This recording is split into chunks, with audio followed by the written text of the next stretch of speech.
ಕ್ಷಮಿಸಿ ಬಿಡಿ ಪಲ್ಲವಿ. ಹೌದು, ಪಲ್ಲವಿ ಅವರು ಕ್ಷಮಿಸಬೇಕು. ಯಾಕೆಂದರೆ ಅವರ ಕೊಟ್ಟಂಥ ಹೇಳಿಕೆ ಸೋಷಿಯಲ್ ಮೀಡಿಯಾದಲ್ಲಿ ನಮ್ಮ ಬಗ್ಗೆ ಕೆಟ್ಟದಾಗಿ ಕಮೆಂಟ್ ಮಾಡ್ತಾ ಇದ್ದಾರೆ. ನನಗೆ ಬೇಸರ ಆಗಿದೆ.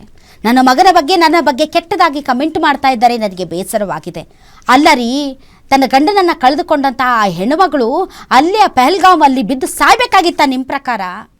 ಮಗನನ್ನು ಕರ್ಕೊಂಡು ಬಂದು ಇಷ್ಟು ಹೋರಾಟ ಮಾಡಿ ಸುಮಾರು 45 ನಿಮಿಷ ನನ್ನ ಜೊತೆ ಮಾತಾಡಿದ್ದಾರೆ. ಅವರು ಇಡೀ ಪಹಲ್ಗಾಮಿಂದ ತಮ್ಮ ಊರು ಶಿವಮೊಗ್ಗಗೆ ಬರೋವರೆಗೂ ಪಟ್ಟಂತಹ ಪಾಡು, ಆಕೆಯ ಮನಸ್ಥಿತಿ, ಆಕೆಯ ಆರೋಗ್ಯ, ಆಕೆಯ ನೋವು ನಿಮಗೆ ಕ್ಯಾಮ್ರಾಗಳ ಮುಂದೆ ಗಳಗಳಗಳ ಅಂತ ಹತ್ತುಬಿಟ್ರೆ ನಿಮಗೆ ಸಮಾಧಾನ ಆಗುತ್ತಾ?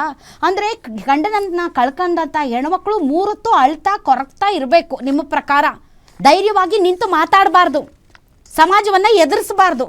ಹಾಗೇನಾದರೂ ಮಾಡಿಬಿಟ್ರೆ ಅಯ್ಯೋ ಆಕೆಗೆ ನೋವೇ ಇಲ್ಲ ನೋಡಿ ಎಷ್ಟು ಚಂದ ಮಾತಾಡ್ತಾರೆ. ಒಂದು ಸ್ವಲ್ಪ ಆದರೂ ಗಂಡನ ಬಗ್ಗೆ ಯೋಚನೆ ಇದೆಯಾ ರೀ? ನನ್ನ ತಂದೆ ತೀರ್ಕೊಂಡಾಗ ನಾವೆಲ್ಲ ಚಿಕ್ಕ ಮಕ್ಕಳು, 4 ಜನ ಮಕ್ಕಳು. ನಾನು ಇನ್ನೂ SSLC. ನಮ್ಮ ತಾಯಿ ಹಾಗೆ ನೀವು ಹೇಳೋ ಹಾಗೆ ಅಳ್ತಾ ಕುತ್ಕೊಂಡು ವಿಲವಿಂದ ಅಂತ ಒದ್ದಾಡ್ಕೊಂಡು ನಮ್ಮ 4 ಜನನೂ ಬಿಟ್ಟು ನಮ್ಮಮ್ಮ ಏನಾದರೂ ಮಾಡ್ಕೊಂಡಿದ್ರೆ ಇವತ್ತು ನಾನು ಇಲ್ಲಿ ಕುತ್ಕೊಂಡು ಹಿಂಗೆ ಮಾತಾಡೋಕ್ಕಾಗ್ತಿತ್ತ? ಒಂದು ಹೆಣ್ಣಿನ ಧೈರ್ಯಕ್ಕೆ ಮೆಚ್ಚುಗೆ ಇರಬೇಕೇ ಹೊರತು ಈ ಥರ ಹೀಯಾಳಿಸುವಂತಹ ಕಮೆಂಟ್ಗಳ ಮೂಲಕ ಆಕೆಯ ಮನೋಸ್ಥೈರ್ಯವನ್ನು ಕುಗ್ಗಿಸುವಂತಹ ಕೆಲಸ ಯಾವತ್ತೂ ಆಗಕೂಡದು. ನಿಜಕ್ಕೂ ನಮ್ಮ ಕರ್ನಾಟಕದ ಜನ ಕರುಣೆ ಉಳ್ಳಂಥವ್ರು, ಪ್ರೀತಿ ಉಳ್ಳಂಥವ್ರು ಅಂತ ಅಂದ್ಕೊಂಡಿದ್ದೆ. ಆದರೆ ಭಾಳಷ್ಟು ಕ್ರಿಮಿಗಳು ಮಾಡ್ತಾ ಇರುವಂಥ ಕೆಟ್ಟ ಕೆಟ್ಟ ಕಮೆಂಟ್ಗಳನ್ನು ನೋಡ್ತಾ ಇದ್ದರೆ ನನಗೂ ಭಾಳ ಭಾಳ ಭಾಳ ಬೇಜಾರಾಗುತ್ತೆ. ಇಂತಹ ಮನಸ್ಥಿತಿಯ ಜನ ಇದ್ದಾರಾ ಅಂತ. ಎಲ್ಲದರಲ್ಲೂ ಕಮೆಂಟ್ ಹಾಕ್ತಾರೆ, ಎಲ್ಲದೂ ಮಾಡ್ತಾರೆ. It's okay. ಈ ಪ್ರಜಾಪ್ರಭುತ್ವ ವ್ಯವಸ್ಥೆಯಲ್ಲಿ ನಿಮ್ಮ ಅಭಿಪ್ರಾಯವನ್ನು ಮಂಡಿಸೋದಕ್ಕೆ ನಿಮಗೆ ಸರ್ವ ಸ್ವತಂತ್ರರು. ಆದರೆ ಯಾರಿಗೆ ಯಾವಾಗ ಎಂತಹ ಪರಿಸ್ಥಿತಿಯಲ್ಲಿ ಒಂದು ಮನುಷ್ಯತ್ವ ಬೇಡವೇನ್ರಿ? ಒಂದು ಮಾನವೀಯತೆ ಬೇಡವಾ ನಿಮಗೆ? ಇವತ್ತು ಆ ಹೆಣ್ಮಗಳು ಕೆಟ್ಟ ಕಮೆಂಟ್ ಹಾಕ್ತಿರಲ್ಲ ಅಂತ ಬಂದು ಮಾತಾಡುವಂತಹ ಪರಿಸ್ಥಿತಿಗೆ ಇತ್ತೀಚೆಗೆ ಸೋಷಿಯಲ್ ಮೀಡಿಯಾ ಸ್ಟ್ರಾಂಗ್ ಆಗಿದೆ. ಪ್ರತಿಯೊಂದು ಕೂಡ ಪ್ರತಿಯೊಬ್ಬರು ಅಬ್ಸರ್ವ್ ಮಾಡ್ತಾರೆ. ಇಂತಹ ಸಂದರ್ಭದಲ್ಲಿ ಆ ಹೆಣ್ಣುಮಗಳು ಒಂದು ಕಡೆ ಪತಿನ ಕಳ್ಕೊಂಡು ಆ ದುಷ್ಕೃತ್ಯವನ್ನು ಕಣ್ಣಾರೆ ಕಂಡು ಇನ್ನೂ ಶಾಕಲ್ಲಿದ್ದಾರೆ. ಅವ್ರಿಗೆ ಡೆಫಿನೆಟ್ಲಿ ನಾನು ಹೇಳ್ತೀನಿ, ಇನ್ನೂ ಶಾಕಲ್ಲಿದ್ದಾರೆ. ಆ ವಿಡಿಯೋ ನೋಡ್ರಿ, ಅಲ್ಲಿ ಆಕೆ ಅಳ್ತಾ ಇರುವಂಥ ವಿಡಿಯೋ ತೋರಿಸಿ. ಅಲ್ಲಿ ಆ ವಿಡಿಯೋ, ಆ ರಕ್ತ, ಮೈ ತುಂಬ ರಕ್ತ. ಆಕೆ ಹೇಳ್ತಾಳೆ, ನಿನ್ನನ್ನು ನಾನು ಕರ್ಕೊಂಡು ಹೋಗೋಕ್ಕಾಗೋದಿಲ್ಲ ರೀ, ಆದರೆ ನೀವು ಯಾವತ್ತೂ ನನ್ನ ಜೊತೆಗಿರ್ತೀರಾ ಅಂತ ರಕ್ತದ ಮಡುವಿನಲ್ಲಿ ಬಿದ್ದಿತ್ತ ನನ್ನ ಗಂಡನಿಗೆ ಒಂದು ಕೊನೆ ಮುತ್ತನ್ನು ಕೊಟ್ಟೆ ಅಂತ ಅಂದಾಗ ಯಾರ ಹೃದಯನೂ ಒಡೆದು ಚೂರು ಚೂರಾಗುತ್ತೆ. ನನ್ನಪ್ಪ ಇನ್ನು ನೋಡಲ್ವಲ್ಲ ಅಂತ ನಾನು ವಾಪಸ್ ಬರೋಕ್ಕೆ ನನಗೆ ಮನಸ್ಸಾಗಲಿಲ್ಲ. ನಮ್ಮ ಅಪ್ಪನ ಬಿಟ್ಟು ಬರೋಕ್ಕೆ ಮನಸ್ಸಾಗಲಿಲ್ಲ.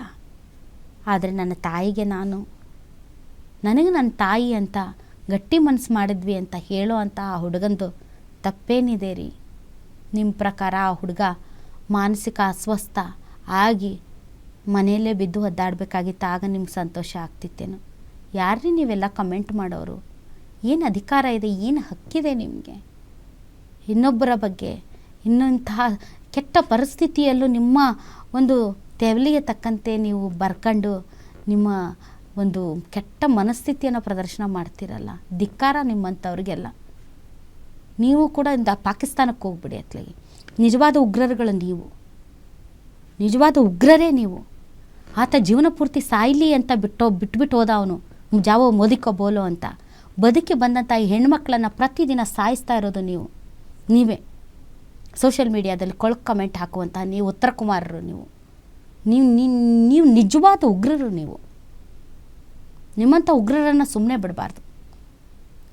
ಯಾರು ಪಲ್ಲವಿ ಮತ್ತು ಪಲ್ಲವಿ ಮಗನ ಬಗ್ಗೆ ಕೆಟ್ಟದಾಗಿ ಕಮೆಂಟ್ ಹಾಕ್ತಾ ಇದ್ದಾರೆ, ಹುಡುಕಿ ತಂದು ಅವ್ರನ್ನ ನೇತು ಹಾಕಬೇಕು ಸರ್ಕಾರ. ಇದ್ರ ಬಗ್ಗೆ ಮಾತಾಡಬೇಕು.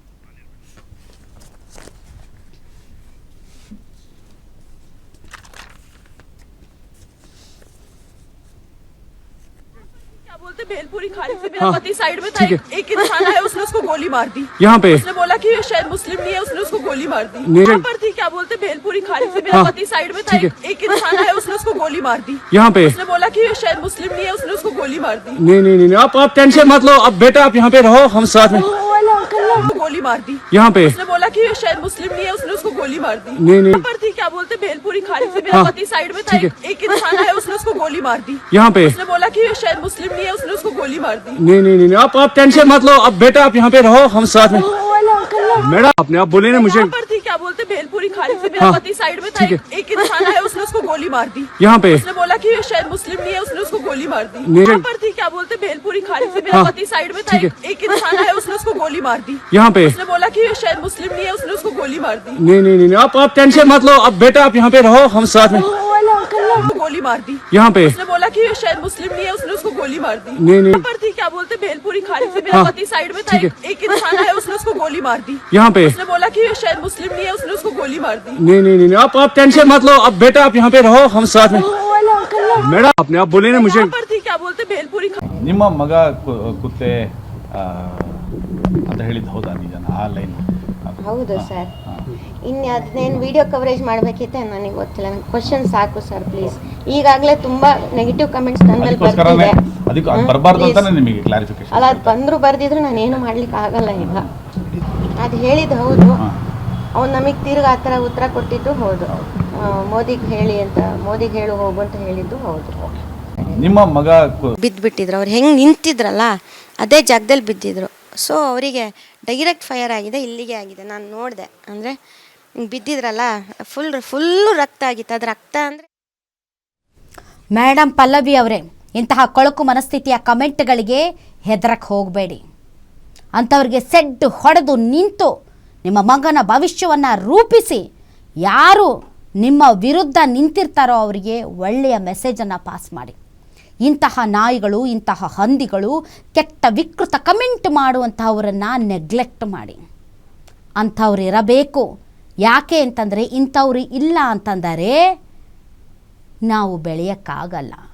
ಇಂಥವ್ರು ಇದ್ರೇ ನಾವು ಬೆಳೆಯೋದಕ್ಕೆ ಸಾಧ್ಯ. ಇಂತಹ ಕೊಳಕು ಕಮೆಂಟ್ ಮಾಡುವಂತಹ ನಾಯಿಗಳನ್ನು ಹಚ್ ಅಂತ ಹೇಳಿ ನಿಮ್ಮ ಜೀವನ ನೀವು ಸಾಗಿಸಿ. ನಿಮ್ಮನ್ನು ಬೆಂಬಲಿಸುವ, ನಿಮ್ಮನ್ನು ಪ್ರೀತಿಸುವ, ನಿಮ್ಮ ಬೆನ್ನೆಲುಬಾಗಿ ನಿಲ್ಲುವಂಥ ಅದೆಷ್ಟು ಕೋಟಿಗಟ್ಟಲೆ ಕನ್ನಡಿಗರಿದ್ದಾರೆ. ಇವರ ಸಂಖ್ಯೆ ಬೆರಳೆಣಿಕೆ ಅಷ್ಟೇ. ಇವ್ರಿಗೆ ಮುಖ ತೋರಿಸೋ ಧೈರ್ಯ ಇರಲ್ಲ, ಇವ್ರಿಗೆ ಹೆಸರು ಹೇಳ್ಕೊಳ್ಳುವಂತಹ ಶಕ್ತಿ ಇರಲ್ಲ. ಎಲ್ಲೋ ಅಡಿಗೆ ಕುಳಿತ ಉತ್ತರ ಕುಮಾರರಂತೆ ಕಮೆಂಟ್ ಹಾಕಿ ಮಾಡೋಕ್ಕೆ ಬೇರೆ ಕೆಲಸ ಇರೋದಿಲ್ಲ. ಇಂಥವು ಮಾಡ್ತಿರ್ತಾರೆ ಬೇಕಾಬಿಟ್ಟಿ ಕೆಲಸಗಳು. ಇಂಥವ್ರಿಗೆ ಇಂಪಾರ್ಟೆನ್ಸ್ ಕೊಡುವಂಥ ಅಗತ್ಯ ಇಲ್ಲ. ಇಂಥವರ ಕಮೆಂಟ್ಗಳಿಗೆ ನೀವು ಉತ್ತರಿಸುವಂಥ ಅಗತ್ಯತೆ ಇಲ್ಲ. ಇಂತಹ ಕಮೆಂಟ್ಗಳನ್ನು ಚೀತು ಅಂತ ನೆಗ್ಲೆಕ್ಟ್ ಮಾಡಬೇಕಷ್ಟೆ. ಯಾಕೆ ಅಂತಂದರೆ ನಿಮ್ಮ ಮುಂದೆ ಅತಿ ದೊಡ್ಡ ಜವಾಬ್ದಾರಿ ಇದೆ. ನೀವು ಹೀಗೆ ಗಟ್ಟಿಯಾಗಿರಬೇಕು, ಧೈರ್ಯವಾಗಿ ಮಾತಾಡಬೇಕು. ರೆಕಾರ್ಡ್ ಮಾಡ್ಕೊಂಡು ಬಂದು ತೋರಿಸ್ಬೇಕಾಗಿತ್ತಾ ಅಂತೆ. ಅವ್ರು ಇರಬೇಕಾಗಿತ್ತು. ಅಲ್ಲೇ ಮೂರು ಮಾಡ್ಕೊಂಡು ಅಲ್ಲೇ ಬಿದ್ದು ಒದ್ದಾಡ್ತಿದ್ರಂತ ಅನಿಸುತ್ತೆ. ಗಟ್ಟಿಗಿತ್ತಿ ನಮ್ಮ ಪಲ್ಲವಿ ಅವರು, ನಿಮ್ಮ ಜೊತೆ ನಾವಿದ್ದೇವೆ, ಧೈರ್ಯವಾಗಿರಿ. ಈ ಕಮೆಂಟ್ಗಳಿಗೆ ನೀವು ತಲೆ ಕೆಡಿಸ್ಕೊಳ್ಬೇಡಿ ಅಷ್ಟೇ.